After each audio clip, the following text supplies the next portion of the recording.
ఇది కమలాపురం మండలంలో, కడప జిల్లా కమలాపురం మండలం నియోజకవర్గం, కమలాపురం మండలం నల్లింగాయపల్లి మెయిన్ గా, ఆ చుట్టుపక్కల పల్లెలు మెయిన్ గా నల్లలింగాయపల్లి. ఇక్కడ ఈ రోజు వచ్చిన ఆంధ్రజ్యోతి వచ్చిన దాని ప్రకారం అయితే లైసెన్స్ రద్దయిన సమయంలో, లైసెన్స్ కు వ్యాలిడిటీ లేని సమయంలో కూడా అక్కడ మైనింగ్ జరిగింది అనేది ఒక అంశం. దాన్ని పునరుద్ధరించుకున్నారు 2024లో అనేది.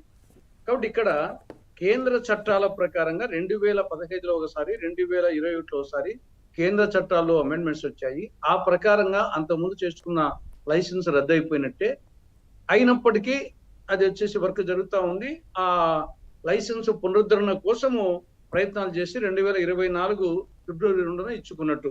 కాబట్టి 2009 నుంచి 2015 వరకు ముందున్నటువంటి రఘురామ్ సిమెంట్స్ నుండి తీసుకున్నటువంటి ఆ లైసెన్స్ తోనే కొనసాగించారు. 2015లో కేంద్ర చట్టంలో మార్పు వచ్చినాయి కాబట్టి ఆ లైసెన్స్ కి చెల్లదు. అయినప్పటికీ వచ్చేసి కంటిన్యూ చేశారు. కాబట్టి ఈ 2015-24 మధ్య లైసెన్స్ లేకుండా మైనింగ్ చేశారు అనేది ఒకటి. రెండవది విలువ, భూమి విలువ అనేది 3,000 కోట్ల రూపాయలు అనేది. కానీ నాకు తెలిసి ఈ యొక్క అప్పుడు రాజశేఖర రెడ్డి గారు ముఖ్యమంత్రిగా ఉన్నారు, అప్పుడు వచ్చేసి ఆ ప్రాంతంలో భూముల విలువ చాలా తక్కువగా ఉన్నది. వచ్చేసి యాక్చువల్ గా ఓపెన్ మార్కెట్ లో ఎకరా 20,000, 30,000, 40,000 ఉండేది. ఆ రోజుల్లోనే 1,02,00,000 పెట్టి కొన్నారు. కాబట్టి ఆ రోజుకి వచ్చేసి అది చాలా ఎక్కువ అనుకునేవారు. కాబట్టి భూముల విలువ ఇప్పుడు పెరిగిండొచ్చు, ఇప్పుడు వచ్చేసి అబ్నార్మల్ గా పెరిగిండొచ్చు. కానీ ఆ భూమి కొన్నప్పటికీ భూమి విలువ వచ్చేసి 20,000, 30,000. అందరు చెప్పేవాళ్ళు ఇది తొండలు కూడా గుడ్లు పెట్టవు ఈ భూమికి. అదొకటి. అప్పుడు రాజశేఖర రెడ్డి గారు కూడా అసెంబ్లీలోనే చెప్పింది 1000 ఎకరాల వరకు కూడా ఉంది అని. అదంతా మళ్ళీ తర్వాత లేదు అంత కాదు అన్నట్టుగా మాట్లాడినది. కానీ అదంతా కూడా ఇప్పుడు వాళ్ళ ఆధీనంలోనే ఉందా సార్? ఇప్పుడు మరి అది 744 ఎకరాలా, లేకుంటే 1,562 ఎకరాలా, లేదా 2,038 ఎకరాలు అనేది కొంచెం కన్ఫ్యూజ్ గా ఉంది. కానీ ఫస్ట్ రఘురామ్ సిమెంట్స్ కు ఫస్ట్ ఇచ్చిందేమో 2,038 ఎకరాలు.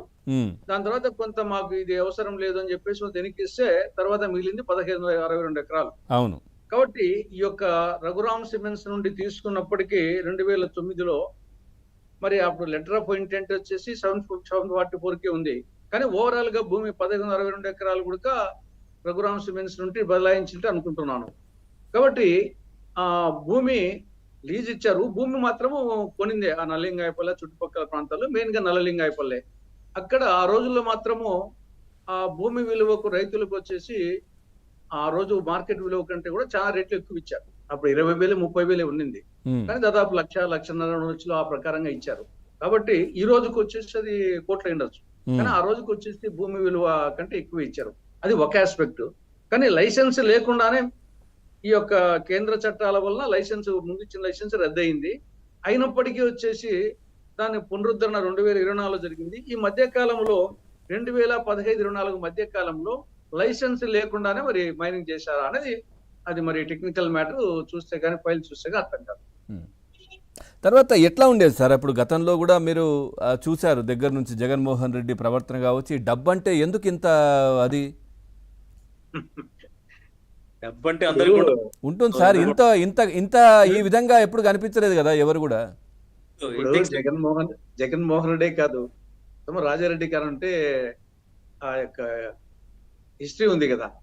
ఆయన జగన్ ఫాదర్ రాజశేఖర రెడ్డి, రాజశేఖర రెడ్డి ఫాదర్ రాజారెడ్డి. రాజారెడ్డి వచ్చేసి వీళ్ళు పులిందల ప్రాంతము. ఇక్కడ రైల్వే కోడూరులో అనంతరాజుపేట దగ్గర మైనింగ్ ముగ్గురాయి దాంతో మొత్తం వచ్చేసి వాళ్ళ సామ్రాజ్యము, పొలిటికల్ సామ్రాజ్యం అన్ని అక్కడి నుండి వచ్చినట్టు కదా. కాబట్టి వాళ్ళ ఎదుగుదలే, వాళ్ళ ఆర్థిక సామ్రాజ్యమే మైనింగ్ ద్వారా వెరైటీస్.